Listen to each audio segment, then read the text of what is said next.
Reading from Śrīmad Bhāgavatam, Canto 7, Chapter 11, entitled The Perfect Society for Social Classes, verse number 22. Shauryam Viram Dhviryam Dhritis Tejas Tyagachatmadaya Kshama Brahmanyata Prasadascha Satyam Cha Kshatra Lakshanam. Word to a translation. Shauryam, power in battle. Viryam, being unconquerable. Dhritihi, patience. Even in reverses, a kshatriya is very grave. Tejaha, ability to defeat others. Tyagaha, giving charity. Cha, and Atmajayaha, not being overwhelmed by bodily necessities. Kshama, forgiveness. Brahmanyata, faithfulness to the Brahmanical principles. Prasadaha, jolliness in any condition of life. Cha, and Satyam Cha, and truthfulness. Kshatra Lakshanam, these are the symptoms of a kshatriya. To be influential in battle, unconquerable patience, challenging and charitable, to control the bodily necessities, to be forgiving, to be attached to the Brahmanical nature, and to be always jolly and truthful. These are the symptoms of the kshatriya. Verse 23. Devaguro Chute Bhaktis Trivarga Pariposhanam Astikyam Udyamo Nityam Naipunyam Vaishya Lakshanam. Being always devoted to the demigods, to the spiritual master and the Supreme Lord Vishnu, endeavoring for advancement in religious principles, economic development and sense gratification, dharma, artha and kama, believing in the words of the spiritual master and scriptures, and always endeavoring with expertise in earning money. These are the symptoms of the Vaishya. 24. Shudrasya sannitishaucham seva saminya amaya amantra yajñohi astyeyam satyam go viprarakshanam. Offering obeisance to the highest sections of the society, the Brahmanas, Kshatriyas and Vaishyas, being always very clean, being free from duplicity, serving one's master, performing sacrifices without uttering mantras, not stealing, always speaking the truth, and giving all protection to the cows and Brahmanas. These are the symptoms of the Shudra. Purport by His Divine Grace A.C. Bhaktivedanta Swami Srila Prabhupada. Srila Prabhupada ki. It is everyone's experience that workers or servants are generally accustomed to stealing. A first-class servant is one who does not steal. Here, it is recommended that a first-class Shudra must remain very clean, must not steal or speak lies, and must always render service to his master.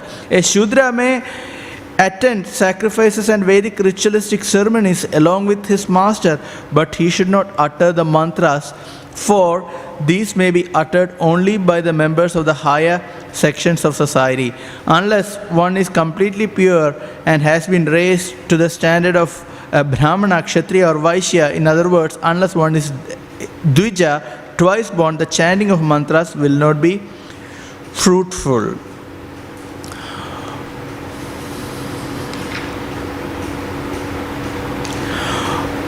Om Jnanatimirandhasya Jnananjanashalakaya Chakshurunmilitam Yena Tasmai Shri Gurave Namaha. Shri Chaitanya Manobhishtam स्थापितं येन भूतले स्वयं रूपकदा मह्यं ददाति स्वपदान्तिकं वन्देऽहं श्रीगुरोः श्रीयुतापदकमलं श्रीगुरून् वैष्णवांश्च श्रीरूपं साग्रजातं सहगणरघुनाथान्वितं तं सजीवं साद्वैतं सावधूतं परिजनसहितं कृष्णचैतन्यदेवं श्रीराधाकृष्णपादान् सहगणललिता श्रीविशाखान्वितांश्च हे कृष्ण करुणासिन्धो दीनबन्धो जगत्पते गोपेश गोपिकान्त राधाकान्त नमोऽस्तु ते तप्त कांचन गौरांगी राधे वृंदावनेश्वरी वृषभानुसुते देवी प्रणमामि हरिप्रिये वाञ्छकल्पतरुभ्यश्च कृपा सिन्धुभ्य एव च पतितानां पावनेभ्यो वैष्णवेभ्यो नमो नमः।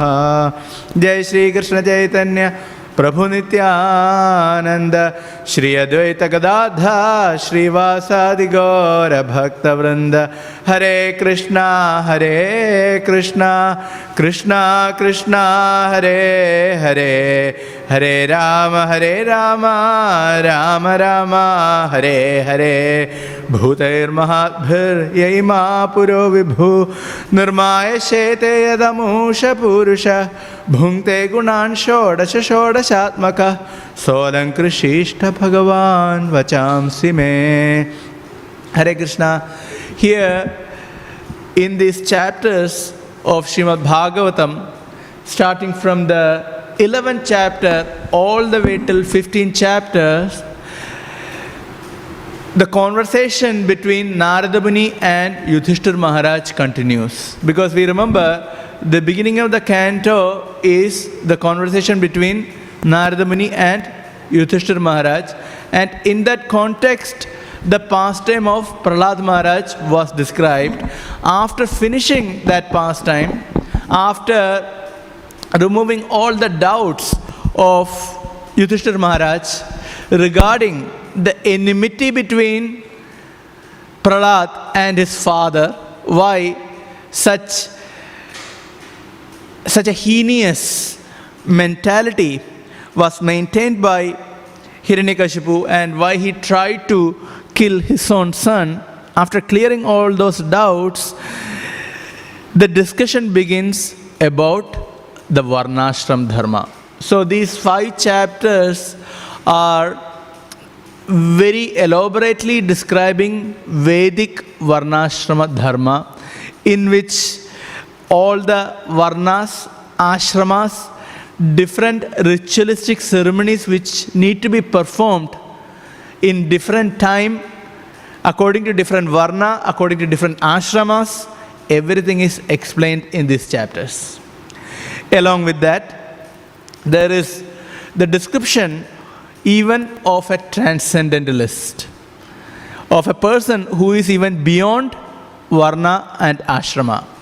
The characteristics of a Paramahamsa, that is also described in this chapter. So we can see that this section of chapters are primarily focused on Varnashrama Dharma and the respective duties and how they can be performed such that one can come to the platform of pure Krishna consciousness. So that is the context of these chapters, and here it is mentioned, the chapter title in itself is The Perfect Society.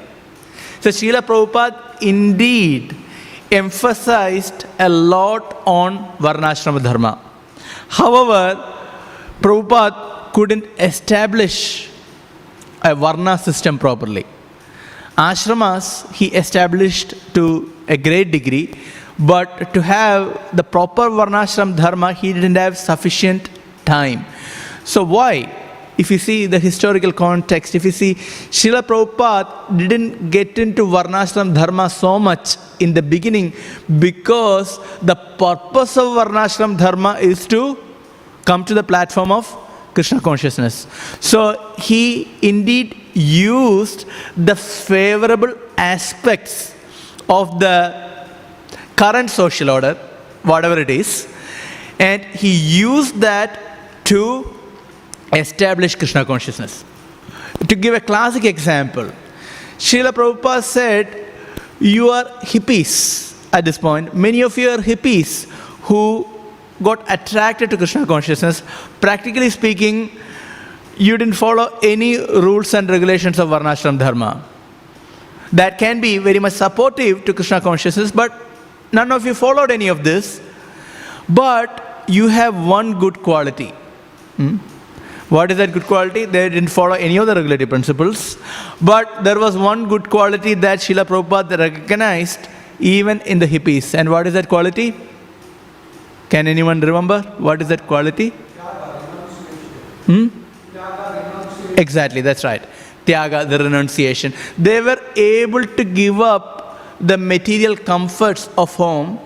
Their parents, who were well-to-do, and they were able to live a life, was quite renounced. At the same time, they couldn't give up meat eating, intoxication, or illicit sex. They couldn't give up all those kind of things, but they had the quality of renunciation, which is very favorable in Krishna consciousness.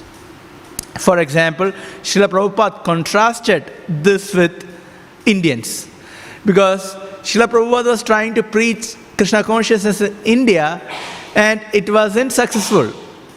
Prabhupada went up to the Vaishnava families who were well-to-do and they had multiple children at home. He requested, please give me one of your sons and I will train him in Krishna consciousness, make him a pure devotee and give back to you. But no one was ready to give any of their progenies. So this is because they are so attached.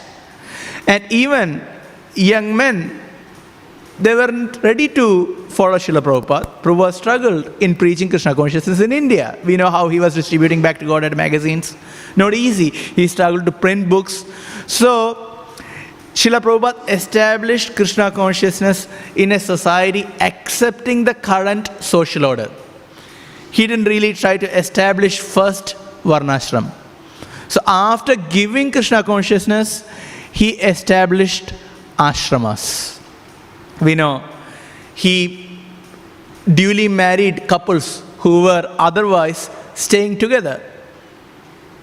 So Prabhupada said, okay, now you want to get initiated, so now is the time to get married. First, duly get married. So Prabhupada slowly and steadily introduced the principles of Varnashram so that it can help their progress in bhakti.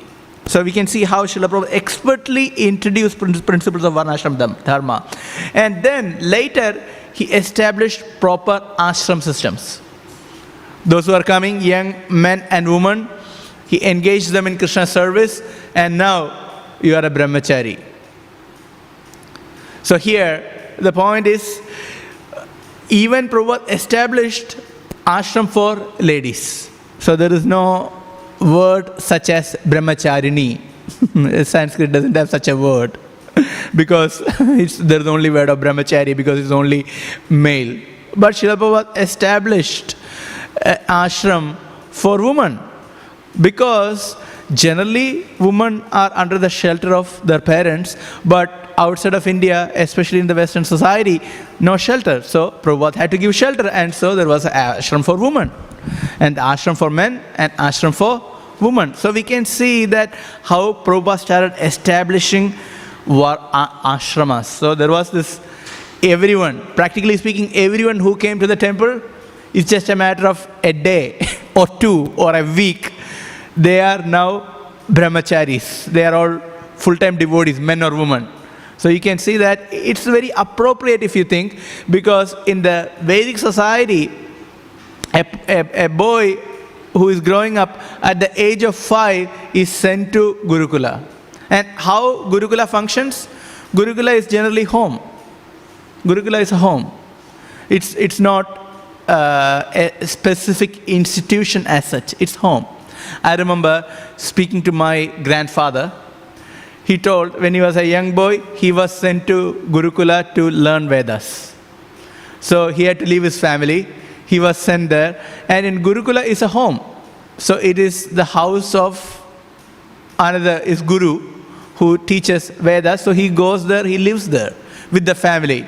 So their guru is there, guru's wife is there, and they are grihasthas, and they look after these children. So they live with them, they eat with them, they have their room, they sleep there, they have their services, early morning get up, start chanting the Vedic mantras and paying obeisances, and they have holidays according to Tithi.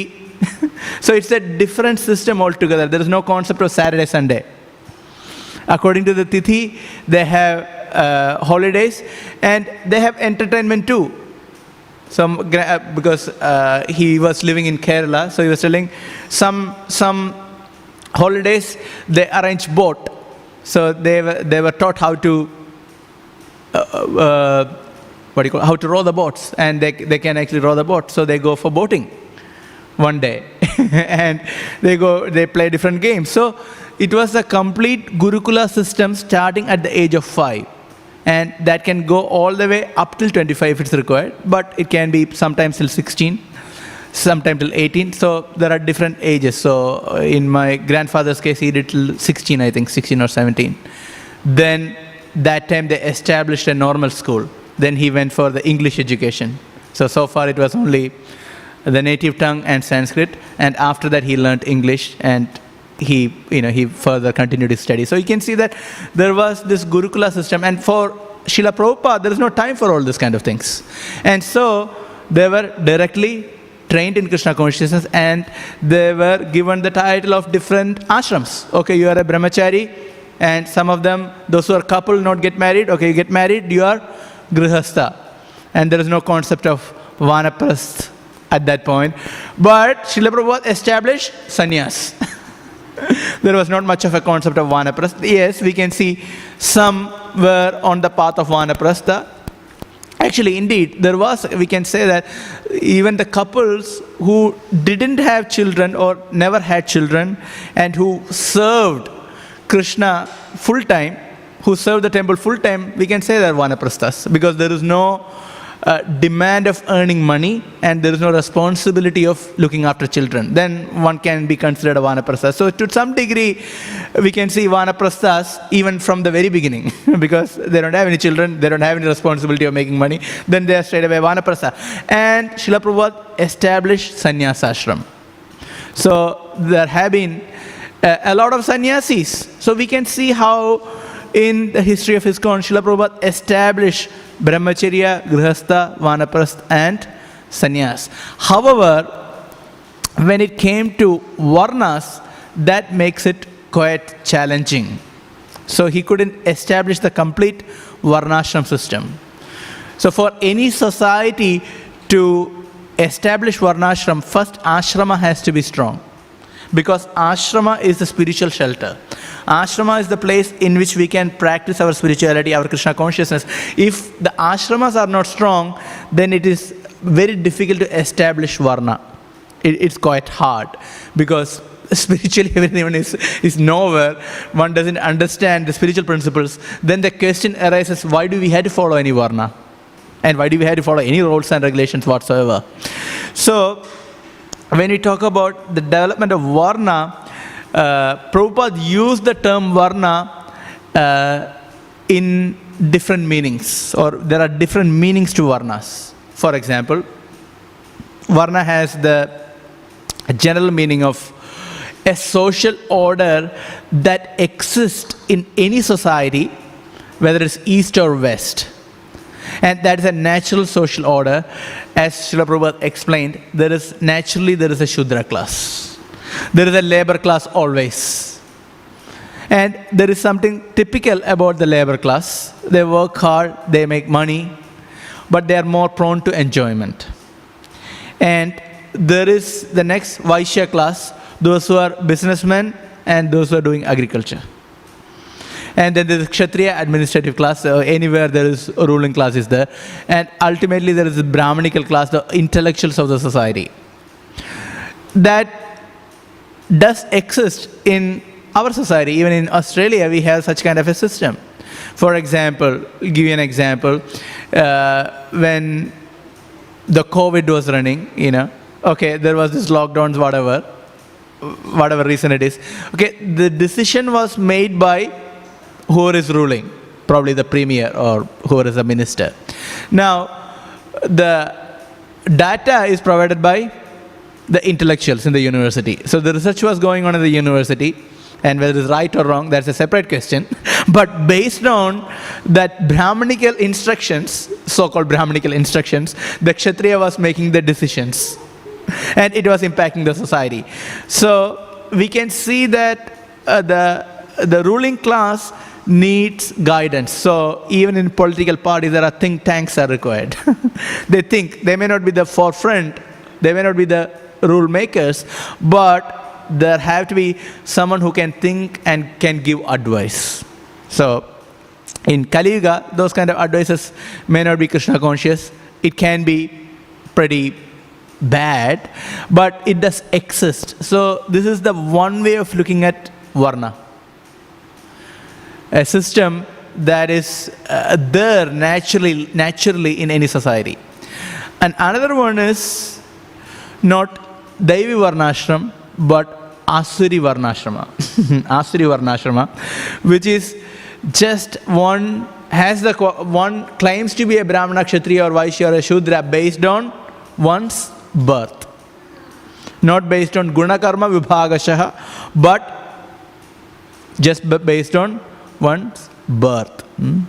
So based on birth, one can claim to be a Brahmana, Kshatriya, Vaishya or Shudra, but one may not have qualifications. So this is Asuri Varnashram, and also there is no emphasis on Krishna consciousness. So this is another.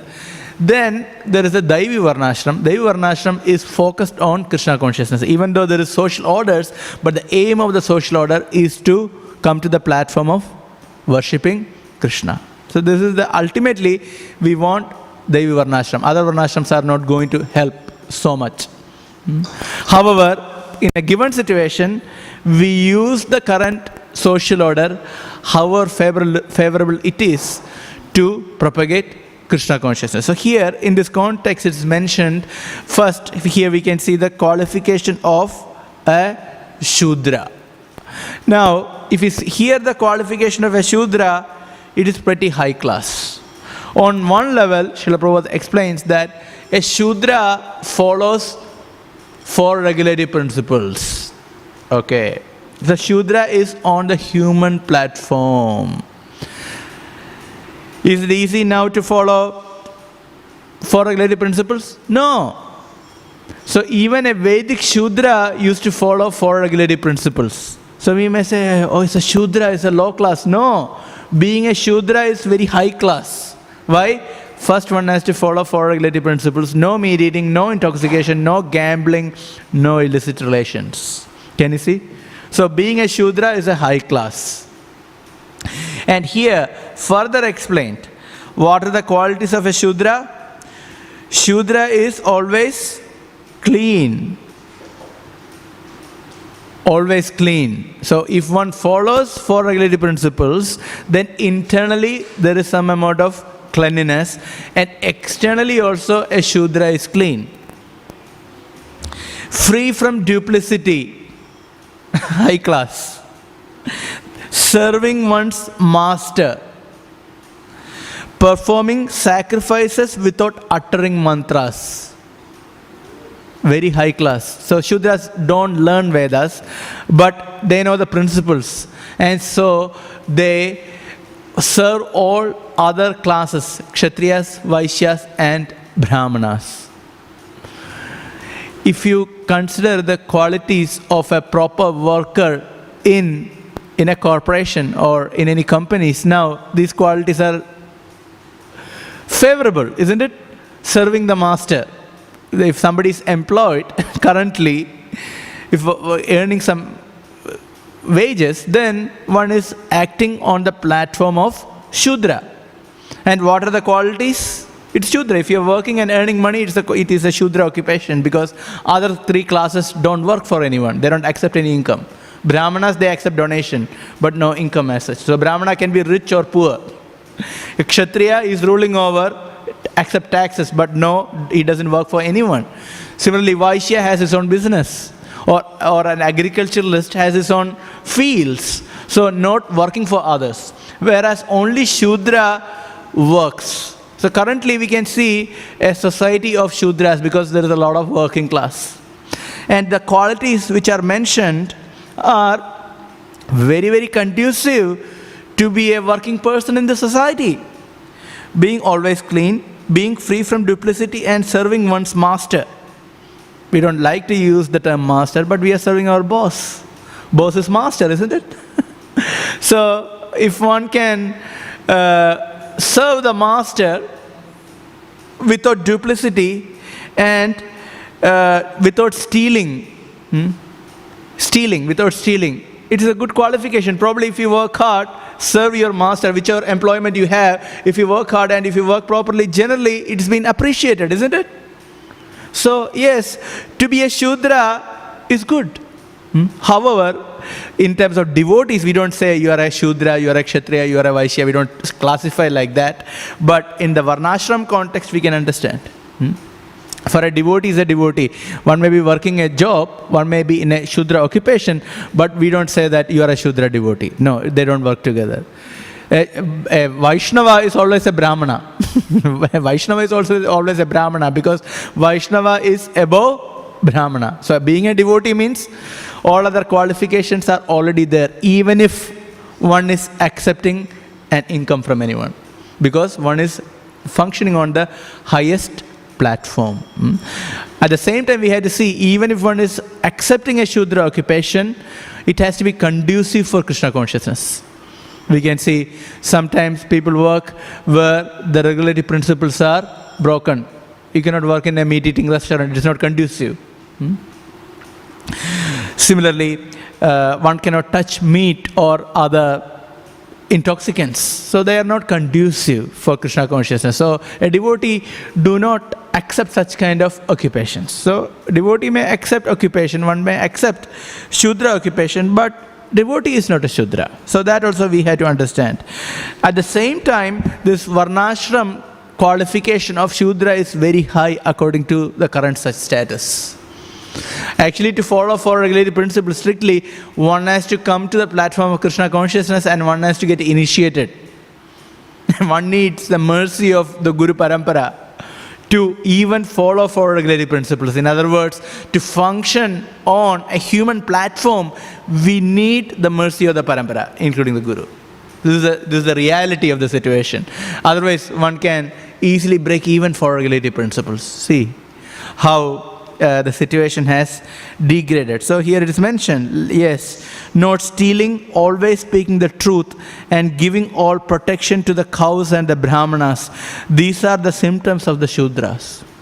So the qualification Shudra is very high. Giving respect to brahmanas and cows. Do we have any Shudras in this current age? No, hard to find a Shudra, isn't it? Is it easy to find Shudras? No.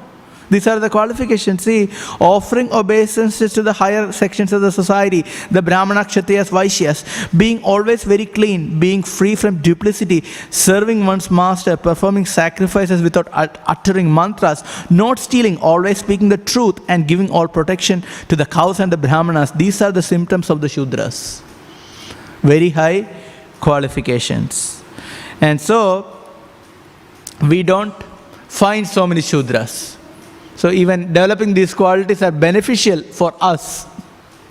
We may be devotees, but when we see these qualities, they are beneficial for us. And we shouldn't just look down, yeah, Shudra, low class. No, being a Shudra is very high class, according to the Kali Yuga standards. Very high class. Now, moving on, and here also Prabhupada mentions that if one is not qualified, chanting mantras will not be fruitful. This is also a very important point to be considered and understood. Hare Krishna Mahamantra, anyone can chant. No restrictions. No restrictions. Nam nam akari bahudha nija sarva shaktis tatrapita niyamita niyamena kala. There is no restriction. There are no rules and regulations in chanting holy names of Krishna. It can be Hare Krishna Maha Mantra. Just uttering names of God, there are no qualifications required. But here the specific mention is about Vedic mantras. Vedic mantras starting from Pranava, Omkara, Gayatri mantra. If one is not qualified, chanting these mantras are simply waste of time. Simply waste of time.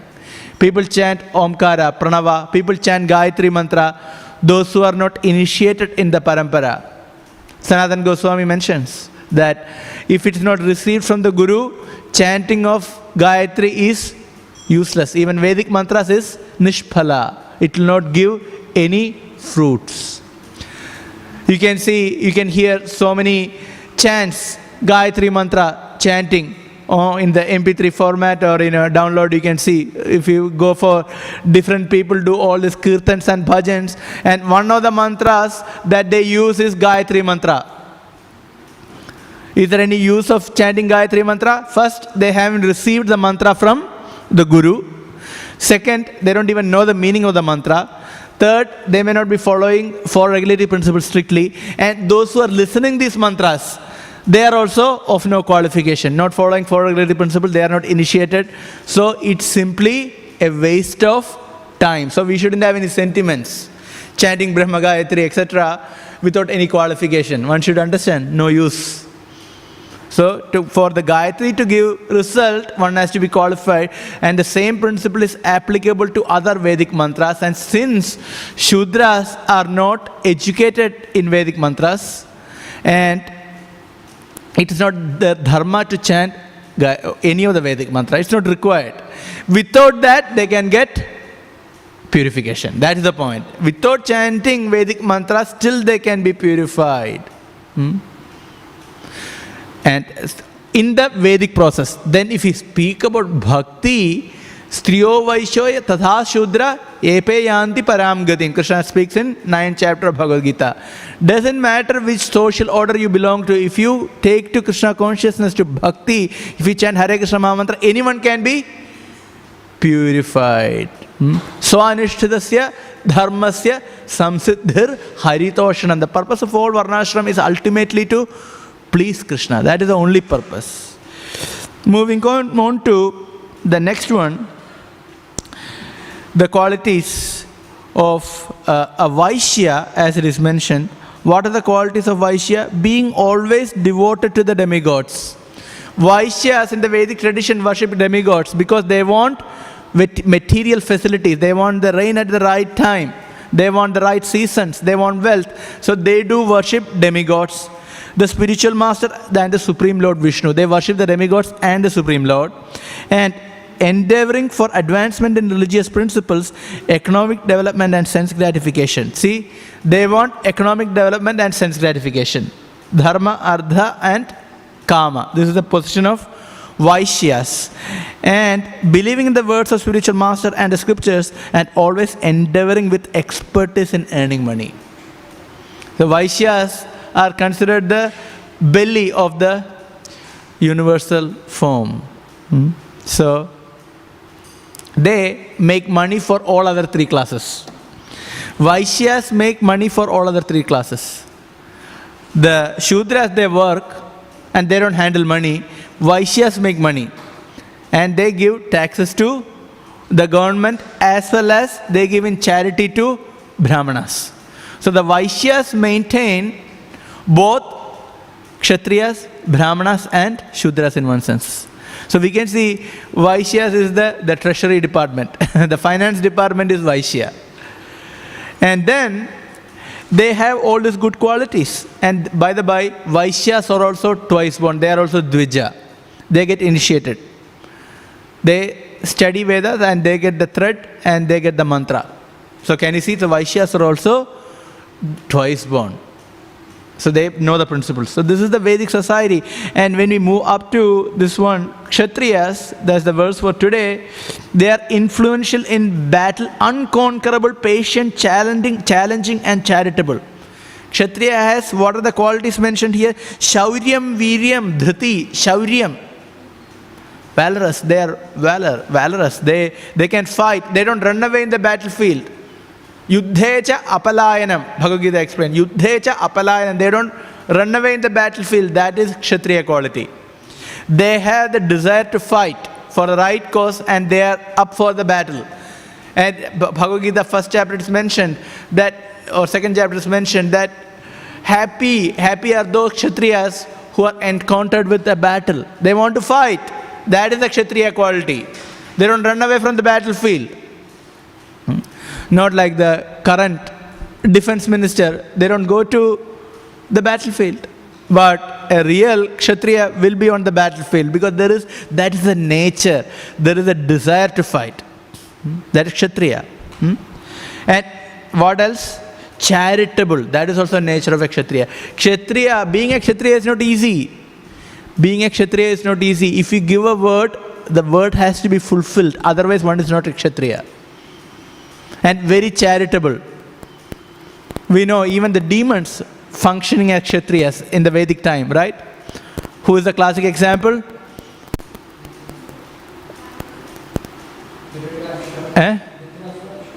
No.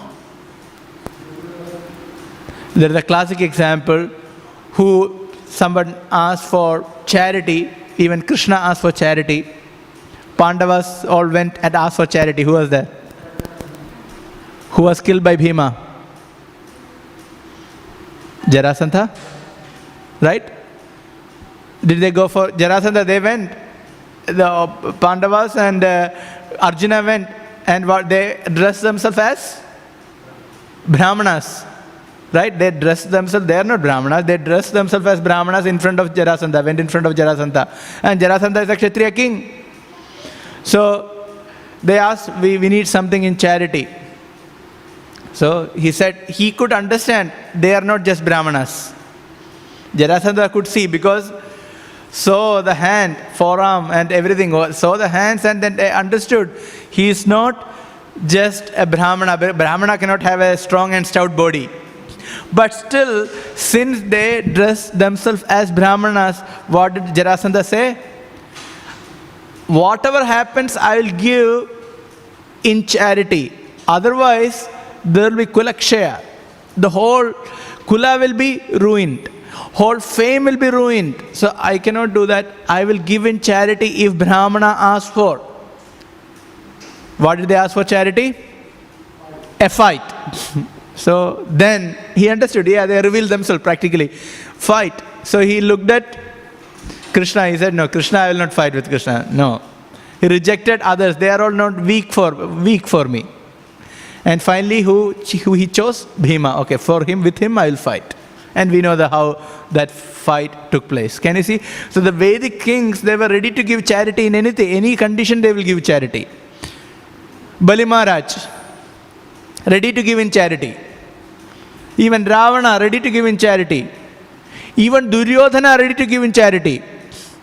Right? He actually kept his words. We know in the battle, we know when Bhishma Dev took 5 arrows and kept aside.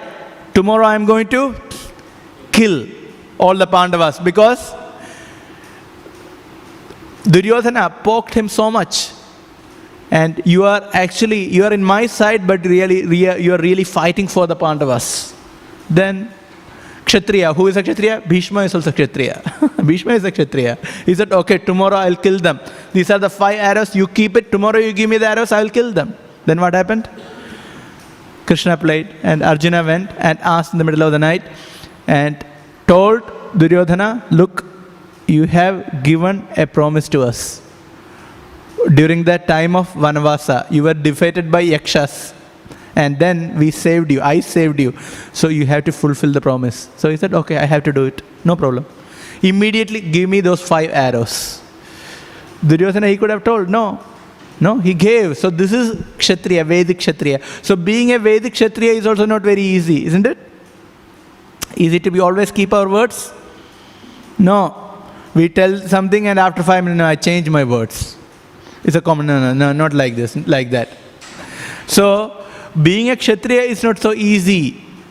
People tell, how Kshatriya can have multiple wives. How can they enjoy like this? Yes, but there is the other side of the story also. What is that? They had to be charitable. They had to keep up their words. They cannot run away in the battlefield. If anyone challenges, they have to go for it. They had to fight. In gambling match, in the real fight, anytime they had to go for it, risking their own lives. This is kshatriya.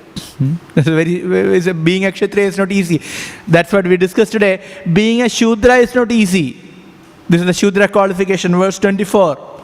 Being truthful, being obedient, following all four regulatory principles, not stealing, not lying, serving brahmanas and cows, that is a Shudra. Serving all three other classes, kshatriyas, vaishyas and brahmanas. Not easy to be a Shudra.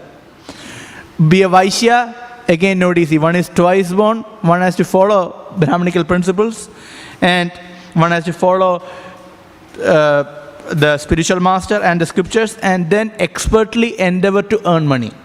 This is Vaishya, not easy. And to be a kshatriya, that is also not so easy. So Vedic Varnashram standard is so high that it takes time for us to understand and even apply those principles in our lives. At the same time, as we know, as we discussed, a devotee is above Varnashram.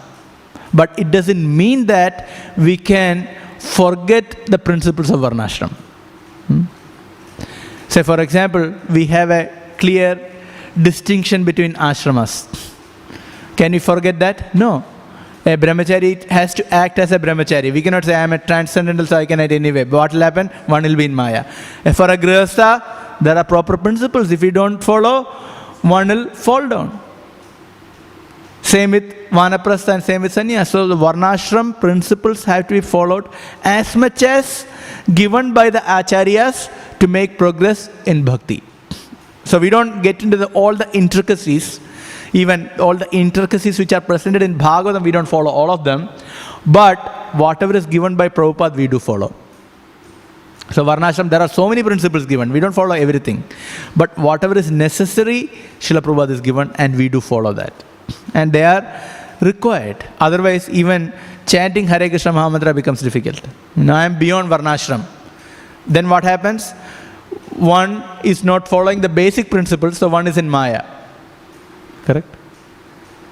So in the Vedic society, for one Brahmana could handle how many kshatriyas? 9 kshatriyas. Right? And then 90 shudras. And then 90 Vaishyas and 900 Shudras. Can you see? So the ratio is 1 to 1,000. One Brahmana, about 1,000 Shudras. One Brahmana, about 90 Vaishyas. One Brahmana, he can handle about 9 Kshatriyas. So it's showing the head of the society is the Brahmana, and Srila Prabhupada wanted all of us to be Brahmanas. So it is independent of our occupation. We told, if you are accepting money, income, one is a Shudra, but we don't buy into that so much when it comes to the devotional service. So if one can be a devotee and one has to act on the Brahmanical platform. One may be earning a job, doesn't matter. One has to act on the Brahmanical platform. One may be running a business, still one has to act on the Brahmanical platform. Meaning that one should be able to give Krishna conscious knowledge to others, and one has to practice Krishna consciousness oneself. So that is Brahmanical principles. So one of the quality of Brahmana is studying Shastra and teaching Shastra, accepting charity and giving charity, worshipping the deities and teaching others how to worship deities. So these Brahmanical principles can be applied in anyone in Krishna conscious society, independent of their Varna. Literally speaking, means one can be working a job, doesn't matter, still one can worship the deity, one can teach others how to worship the deities, one can learn Krishna consciousness, one can teach others Krishna consciousness. So in that way, we can apply these principles, at the same time we can act beyond. Make sense? So here, to conclude, we read 3 verses describing the qualities of Kshatriya, Vaishya and Shudra, and Srila Prabhupada explains that even the quality of Shudra is very high. We can look up to the qualities of Shudra. So we shouldn't really look down upon Shudra qualities. Rather, we should look up to Shudra qualities. Hare Krishna. Is there any questions or comments? Yes, Sivya. 1 second, the microphone.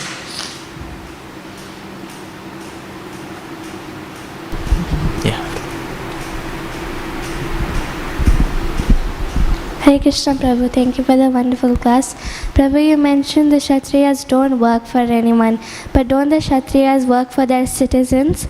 Like they fight for the citizens? Yes, but they don't work to earn money.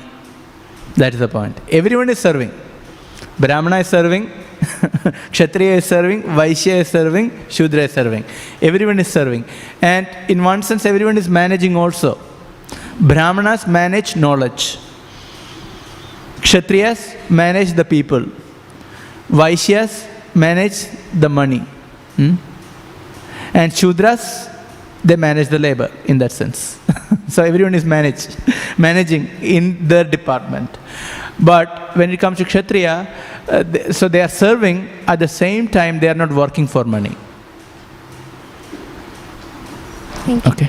And Prabhu, I was also reading in a book about the caste system which works in India. Yeah. So is the Varnashrama Dharma system? Okay, caste system is the exactly. This is the one. Pretty much caste system comes to the Asuri Varnashram. It's not Devi. It's not godly, because one is a Brahmana just by birth. One may not have qualification. I remember one time I went to one of our family temples, and I went inside, and it is very particular. No, I can't remember. Yeah. Then my father paid obeisances, and I also paid obeisance at one point. And the pujari came and asked, "Who are you?" Because I was not Brahmin initiated, so I didn't have a thread. You don't have the thread, so how can you pay obeisances here? Can you understand? So that is kind of, you understand, a typical caste system. A typical caste system. And another time also I was questioned by a few people, who are you, So the point is, that is based on birth. But Bhagavad Gita says, guna karma vibhagasha. So being a Brahmana or Kshatriya by birth, just by birth can be a favorable circumstance, but just by birth one will not have the quality. So it is guna and karma. So it is not the proper Varnashram Dharma. That is actually a caste system. That's why we call it caste system. It's not Varnashram. So there is a difference between Varnashrama Dharma and caste system. What does exist in India, predominantly, that is caste system, which is not right. That's not really Vedic. And Bhagavatam gives the examples. For example, in the 5th canto of Śrīmad Bhāgavatam, we know Rishabdev, right? Who are the sons of Rishabdev? Who is the oldest son of Rishabdev? Famous personality. Huh? We should all know. Bharat Maharaj? Exactly, Bharat Maharaj. So Bharat, we know Bharat, they was coming from Bharat Maharaj. He's the eldest son. He became a Kshatriya, he became the emperor. And there are 7 islands, right? Saptadvipas, right? Dvipas. The all other 7, they also became Kshatriyas, they ruled. Many of them became, about 100 sons he had, the rest became Brahmanas. And finally 9 of them became beyond Varnashram, Paramahamsa, they became Navayogendras. Can you see? Father is one, if you think about Rishabdev. But he had sons who are Kshatriyas, who are Brahmanas, and who are Paramahamsas. Navayogendras, the whole 11th canto, we can hear the conversation of this Navayogendras and great sages, great kings, like King Nimi and Karabhajana Muni. So this is the point. So by birth, one doesn't really belong to Brahmana, Kshatriya, Vaishya, Shudra, or it is mentioned, Janmana Jayade Shudra, we can say, Samskarat Bhavet Vipra, Vedapadhat, Dvija, Vedapadhat Bhavet Vipra, Brahma Janati iti Brahmana. So we can say, so there has to be progression after birth in terms of developing qualities and engaging in the appropriate activities. Clear? Thank you, Prabhu. Thank you. You can give it to Prabhu. Pass it on to Prabhu, please. Hare Krishna, Prabhu. Hare Krishna. So these Chatur Varnas, they part of Sanatana Dharma system. Yes. My question is more to do with, we're trying to go beyond that Brahman stage. We're becoming Vaishnava. Our goal is to become Vaishnava, so who is higher than Brahmana. The Varnashram system was also applied to outside the Vaishnavism, or it was only sort of more close to the Vaishnavism? If somebody was devoted to Lord Shiva, did they also follow similar Varnashram? Yes. So, Varnashram system is followed by everyone. Even if they are worshipping demigods, still in the Vedic society, indeed they followed Varnashrama. And there are Brahmanas who are, even in Daivi Varnashram, we can understand, there are Brahmanas, predominantly they were worshipping demigods. They accept, they understand Vishnu, they don't offend Vishnu, but they do puja for everyone. So they also belong to Varnashram. So Varnashram is a common social order on which everything else is resting. So this is the Vedic system. So in Varnashram, some Brahmanas, they worship the demigods, they may worship Vishnu also, but they may not do exclusive worship of Vishnu. And eventually, that's why a proper Brahmana is already a Vaishnava. So in other words, Bhagavatam uses the term Brahmana in different contexts. So Brahmana can be a ritualistic Brahmana. A Brahmana can be a practicing devotee, or Brahmana can be a pure devotee, or Brahmana can be a Paramhamsa. So Brahmana term can be used in different meanings, but the highest understanding of Brahmana is Vaishnava. So we need to have that broad spectrum when we use the word Brahmana. We need to understand Brahma Janati, and ultimate Brahman is Krishna. So Param Brahma, Param Dhama, Pavitram, Paramam Bhavan. So in that way, we can understand ultimately Brahmana is a Vaishnava. This caste system, yes, looks like it was followed even 5,000 years ago when Krishna was here. Karna was always classified on his caste as a...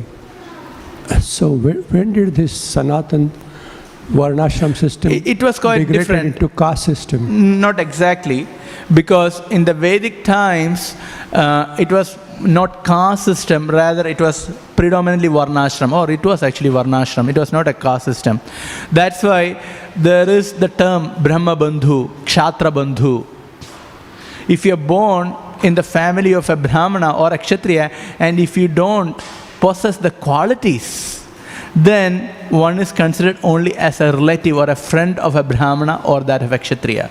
That's why there are terms like Brahma Bandhu or Kshatriya Bandhu. We can hear even when it comes to the first canto of Śrīmad Bhāgavatam, in case of which Brahmana who fell down first, and that is considered the beginning of Kali Yuga.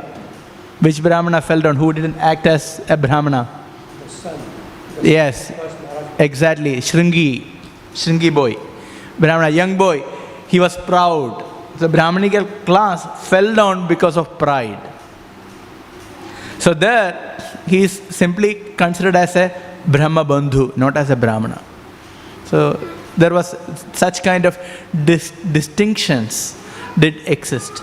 And also, it was very pure that time.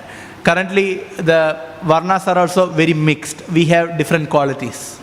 That is one reason we cannot strictly follow Varnashrama at this point. Ashrama is still okay. Varna is so difficult to follow because of this reason. Because we are mixed. We may have some Brahmanical qualities, some kshatriya qualities, some Vaishya qualities, some Shudra qualities, a mix. We are mixed up. So it is very difficult to follow Varna as such. However, when we take to that society, they could see the qualities and they could see he is a kshatriya or he is a Shudra. That's why when Karna learned the archery from whom?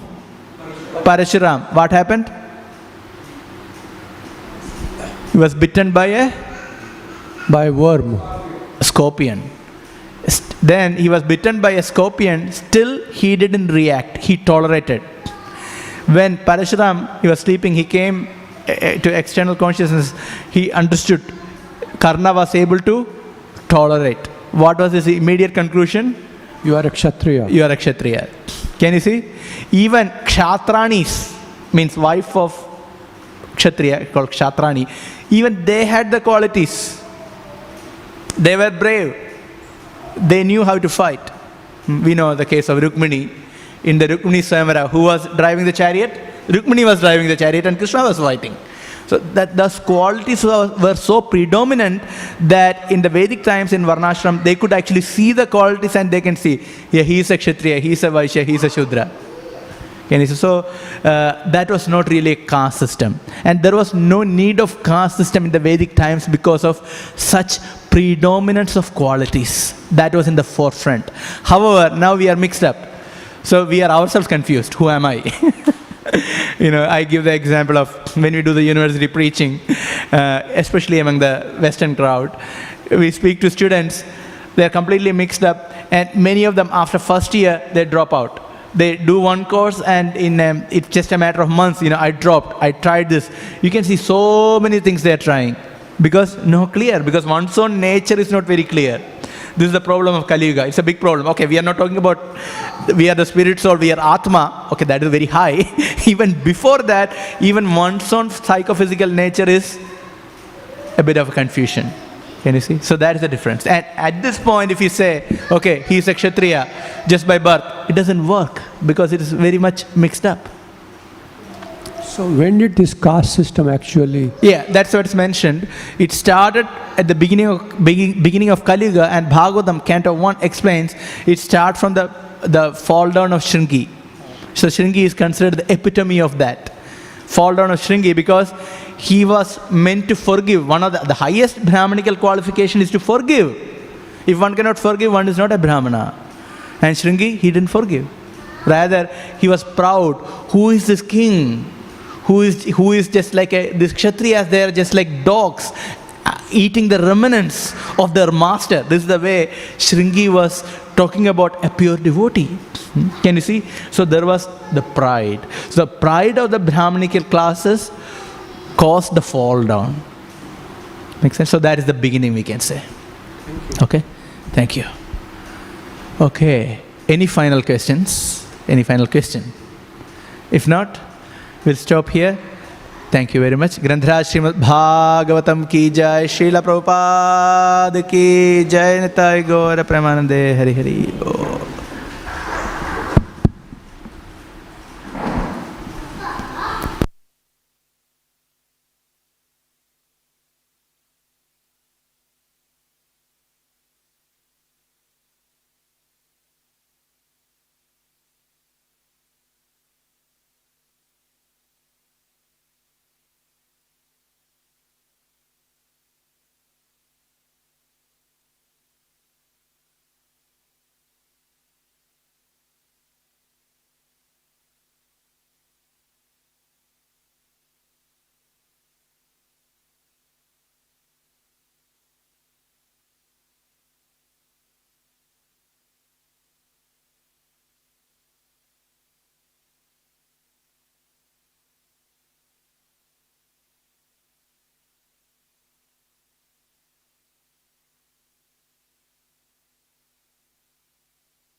Adipurusham Tamaham Bhajami Govindam Adipurusham Tamaham Bhajami Govindam Adipurusham Tamaham Bhajami Enam Kanvantam Maravindadalaya Taksham Bhagavatam Samasitam Buddhasundarangam Kandar Agopikamaniya Nishesha Shobha Govindam Adipurusham Tamaham Bhajami Govindam Adipurusham Tamaham Bhajami Govindam Adipurusham Tamaham Bhajami Angani Yasa Sakale Driya Vriya